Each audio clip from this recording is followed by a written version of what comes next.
Avant de plonger dans cette histoire incroyable, pensez à vous abonner à la chaîne et à activer la cloche. Ici, chaque récit a quelque chose à dire, et vous ne voudrez pas en manquer un seul. Dans les profondeurs de la Louisiane, là où les cyprès drapés de mousse espagnole tendent leurs bras tordus au-dessus des eaux stagnantes du bayou, se trouvait la petite ville de Willow Creek. Isolée entre les marais et les vieilles plantations abandonnées, la ville semblait suspendue hors du temps. Les maisons, aux volets écaillés et aux porches grinçants, racontaient des histoires que personne ne voulait plus entendre. Ici, les traditions étaient plus lourdes que les pierres tombales, et les non-dits flottaient dans l'air comme les brumes matinales. Willow Creek était un endroit où l'on n'oubliait rien. Pas les noms, pas les visages, et surtout pas les origines.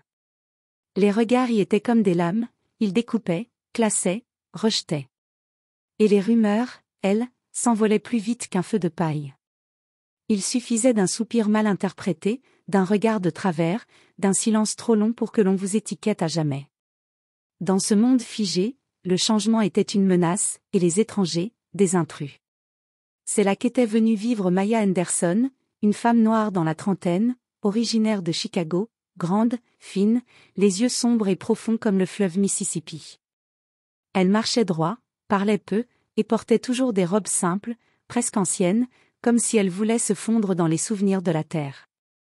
Elle s'était installée dans une maison décrépite en bois peint, posée au bord de la route de la vieille Syrie, une maison que lui avait léguée sa grand-mère maternelle Loretta Mae Anderson, une sage-femme respectée mais crainte, connue jadis dans la région pour ses remèdes, ses visions, et ses silences. La maison sentait le bois humide, le romarin séché et les souvenirs enfermés. Très vite, les langues s'étaient déliées. Elle fuit quelque chose, disaient certains au café du coin. Elle a tué un homme à la ville, prétendaient d'autres, la voix basse, le ton chargé de suspicion. Mais personne n'en savait rien. Et dans Willow Creek, on ne posait jamais de questions aux gens qu'on voulait voir partir. Maya, pourtant, restait.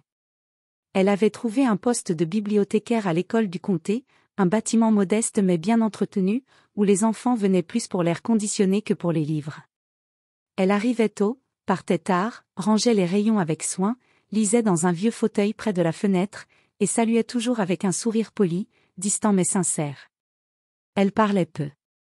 Écoutait beaucoup. Et surtout, elle écoutait le silence. Chaque dimanche, sans faute, on la voyait marcher lentement vers le cimetière oublié, une parcelle envahie de lianes et de broussailles, où les pierres tombales penchaient comme des vieilles épaules fatiguées. Là, au fond, loin de tout aller, se trouvait une tombe sans nom. Elle s'y agenouillait, posait des fleurs sauvages lisses des marais, fleurs de coton et restait là, immobile, les yeux fermés, comme si elle parlait à quelqu'un depuis l'autre côté du temps. Personne ne comprenait pourquoi. Et personne n'osait lui demander. Ce fut un jour de pluie que Elia Turner, un adolescent blanc de 16 ans, poussa la porte de la bibliothèque. Trempé jusqu'aux os, ses cheveux collés sur le front, les yeux perdus, comme s'il cherchait quelque chose qu'il ne savait pas nommer. Maya ne dit rien. Elle lui tendit une serviette, puis un livre, sans poser la moindre question. Il revint le lendemain. Puis le surlendemain. Et bientôt, chaque jour. Elia venait d'une famille marquée par la colère et le silence. Son père, Roy Turner, ancien shérif du comté, dirigeait la maison comme on mène une guerre. Chez lui, on ne parlait pas. On obéissait. Et surtout, on ne pleurait pas. Elia avait grandi dans un monde de règles, de punitions, et d'héritages qu'il n'avait pas choisi. Sa mère, effacée, priait en silence. Et lui, il fuyait. Chaque jour, un peu plus. Avec Maya, quelque chose changea. Elle lui fit découvrir James Baldwin, dont les mots brûlaient comme le soleil de midi. Puis Nina Simone, dont la voix résonnait comme une plainte d'âme. Et Toni Morrison, dont les pages murmuraient des vérités enfouies. Elia lisait, écoutait, posait des questions. Il ne comprenait pas tout, mais il sentait que ces mots comblaient quelque chose en lui, une absence, un vide, une faille que même son propre nom n'arrivait pas à remplir. Maya ne le jugeait pas. Elle l'écoutait. Elle lui posait des questions simples, mais vraies. Et pour la première fois, il répondait sans avoir peur d'être moqué. Mais ce lien, dans un tel lieu, ne pouvait rester invisible. Les regards commencèrent. Les chuchotements. Les doutes. Une femme noire, seule, parlant avec un garçon blanc? Dans Willow Creek? Cela suffisait pour raviver les vieux feux de la haine. Les gens commencèrent à parler plus fort. Certains parents retirèrent leurs enfants de la bibliothèque. D'autres menacèrent Maya à demi-mot. Et dans le regard de Roi Turner, on lisait quelque chose d'ancien et de dangereux. Quelque chose qui n'avait jamais vraiment disparu. Car dans cet endroit figé dans le temps, ce n'était pas tant la vérité qui dérangeait, c'était la possibilité du changement. Un soir, alors que le ciel s'assombrissait derrière les cyprès et que les grillons entamaient leur chant lancinant, Elia rentra à la bibliothèque, les vêtements froissés, le regard fuyant. Son visage portait la trace violente d'un coup, son œil était enflé, virant au violet, et une mince traînée de sang s'était figée à la commissure de sa lèvre. Il ne dit pas un mot. Maya, en le voyant, sentit son cœur se contracter. Elle ne le pressa pas de questions. Elle lui apporta de la glace, lui tendit un linge propre, puis alluma une vieille lampe pour tamiser la lumière.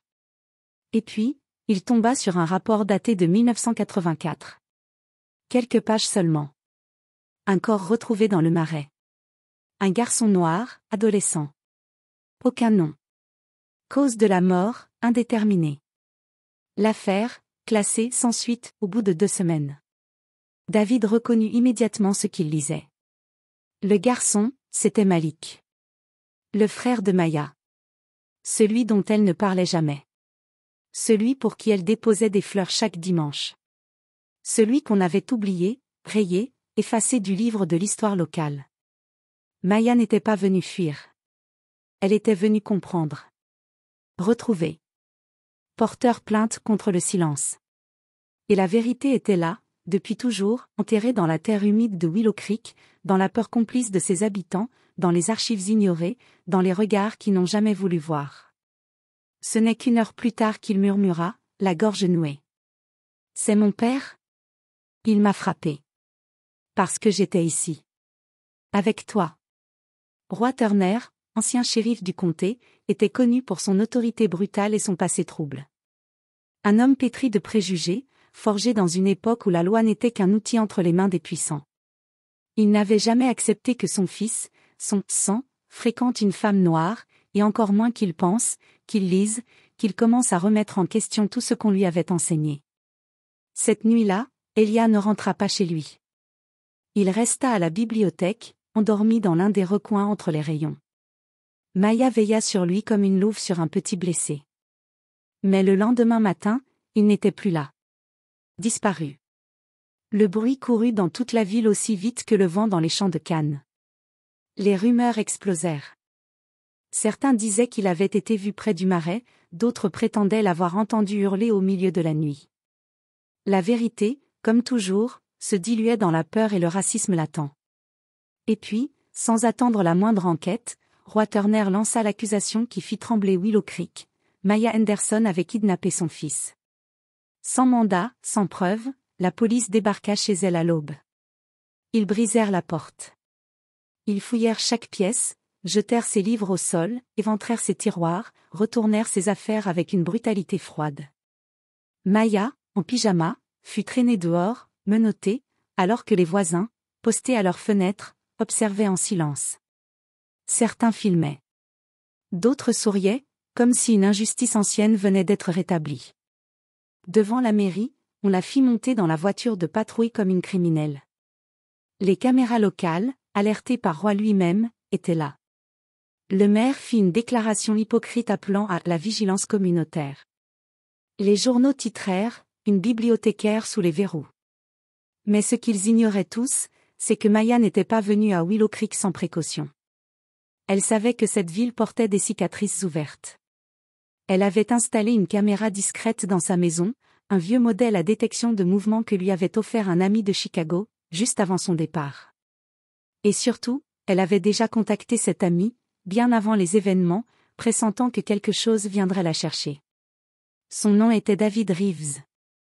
Avocat des droits civiques à Chicago, désormais basé à Atlanta, David était un homme méthodique, charismatique et redoutable dans les prétoires. Lui et Maya avaient grandi ensemble dans le South Side. Ils partageaient une mémoire commune, des combats têtus, et un passé brisé par une perte ancienne que David n'avait jamais vraiment comprise. Le frère de Maya, disparu sans laisser de traces. Un nom effacé dans les marais. Quand Maya fut arrêtée, David reçut les images de l'arrestation en direct. Il prit sa voiture sans attendre, entraînant avec lui une équipe de juristes, d'activistes et de journalistes indépendants. En moins de 24 heures, ils étaient à Willow Creek. Mais ce fut Elia lui-même qui donna le premier coup de tonnerre. 3 jours après sa disparition, il appela David en larmes depuis un téléphone public rouillé, près de la vieille voie ferrée. Il s'était caché dans un entrepôt abandonné, survivant avec des conserves et de l'eau volée aux fontaines publiques. Il raconta tout, les coups de son père, les menaces, la haine, l'enfermement. Et il parla de Maya. De cette femme qui ne lui avait jamais menti. Qu'il avait laissé être lui-même, sans peur. Quand les journalistes publièrent son témoignage, l'histoire explosa à l'échelle nationale, une femme noire inculpée sans preuve, un adolescent blanc fuyant un père violent, une ville figée dans le racisme institutionnel. La presse nationale débarqua. CNN, The Atlantic, NPR. Des caméras filmèrent Maya, libérée sous caution, le visage digne, les poings serrés, entourée d'une foule de partisans, noirs, blancs, jeunes et vieux. Mais David Reeves ne s'arrêta pas là. Il fouilla. Il retourna les registres poussiéreux du comté, interrogea les anciens du coin, relut les rapports de police négligés. Le procès fut un séisme pour Willow Creek. Jamais auparavant, la ville n'avait vu un homme comme Roy Turner, ancien shérif, père respectable en façade, pilier des commémorations confédérées, traîné à la barre pour répondre de ses crimes. Et encore moins par le témoignage de son propre fils. Une femme noire contre un homme blanc de pouvoir, pour beaucoup, cela semblait impensable. Pour d'autres, c'était trop tard. Mais les faits, cette fois, ne pouvaient être balayés. David Reeves, inflexible et méthodique, construisit un dossier implacable. Devant la cour, il projeta les images de l'arrestation de Maya, les cris, les menottes, les fouilles sans mandat, la brutalité froide d'une police rendue arrogante par des décennies d'impunité. Puis il présenta les archives, le rapport de 1984, la disparition de Malik, les incohérences, les silences. Il traça les contours d'un système tissé de racisme, de peur et de protection mutuelle, où les victimes noires n'avaient jamais eu de nom, jamais eu de tombe, jamais eu de voix. Et puis vint Elia. Le jeune homme monta à la barre, le visage grave, la voix tremblante mais claire. Il parla de son père, des coups, de la haine qu'on lui avait inculquée comme une tradition familiale. Il parla de Maya, de ses livres, de sa patience, de ce qu'elle lui avait appris sur la dignité, la pensée, l'histoire vraie du pays. Sa déposition arracha des larmes dans la salle. Même certains habitants de Willow Creek, longtemps aveuglés, commencèrent à détourner le regard de Roy Turner. Les jurés, bouleversés, mirent moins de 2 heures à délibérer. Roy Turner fut reconnu coupable. Coupable de violences sur mineurs, de faux témoignages, de subornation de témoins, et de collusion avec les forces de l'ordre pour orchestrer une arrestation illégale. Le juge ordonna la transmission immédiate du dossier de 1984 au FBI, relançant une enquête enterrée depuis plus de 40 ans. La salle resta figée. Dans le silence qui suivit le verdict, personne n'applaudit. La justice, dans le Sud, arrive rarement sous les vivas. Elle pèse, écrase, libère en silence. Les années passèrent. Willow Creek changea. Lentement. Comme la vase qui cède sous le pas. Certains quittèrent la ville, incapables d'accepter cette nouvelle lumière. D'autres restèrent, plus humbles, un peu moins sûrs de leur vérité. Maya, elle, resta. Elle rouvrit la bibliothèque municipale, abandonnée depuis le scandale, et en fit un lieu de réconciliation, de lecture, et de mémoire vivante. Les enfants y couraient, feuilletaient Baldwin et Maya Angelou sans savoir que ces noms avaient autrefois fait peur. Un samedi sur 2, elle organisait des cercles de parole, où les anciens racontaient, où les jeunes écoutaient. Mais elle fit plus encore. Elle transforma la vieille grange de sa grand-mère en centre de mémoire, un lieu sobre et puissant, dédié aux victimes oubliées du Sud. Les murs portaient les noms retrouvés de ceux qui n'avaient jamais eu de sépulture digne. Les photos, les articles, les objets offerts par les familles racontaient des histoires qu'on ne trouvait dans aucun manuel scolaire. Là, le nom de Malik Henderson figurait en lettres noires, au milieu d'autres enfants, d'autres frères, d'autres disparus. Elia, quant à lui, partit faire des études en littérature et éducation. Il revint, quelques années plus tard, enseignant dans le même lycée où son père avait autrefois imposé la peur. Il vivait désormais avec Isabelle, sa compagne métisse d'origine haïtienne, douce et brillante, et leur petite fille prénommée Maya, en hommage à celle qu'il avait sauvée non seulement du danger, mais de l'ignorance et de la haine. Un soir d'automne, alors que le soleil se couchait sur les eaux calmes du bayou, Maya se rendit au cimetière oublié. La brume flottait comme un voile de souvenirs sur les tombes fatiguées. Mais celle de Malik, désormais, était restaurée. Une dalle simple, de granit sombre. Une inscription gravée avec soin. Il a vécu. Ils ont voulu le faire taire. Mais sa sœur a parlé. Maya s'agenouilla. Elle posa un bouquet de fleurs de coton, comme chaque année. Puis elle ferma les yeux. Et dans le vent tiède du sud, entre les branches de cyprès et le cri lointain d'un oiseau solitaire, on crut entendre les arbres murmurer. Que la justice, parfois, met longtemps à revenir. Mais qu'elle revient toujours. Avec la marée. Et avec ceux qui refusent d'oublier.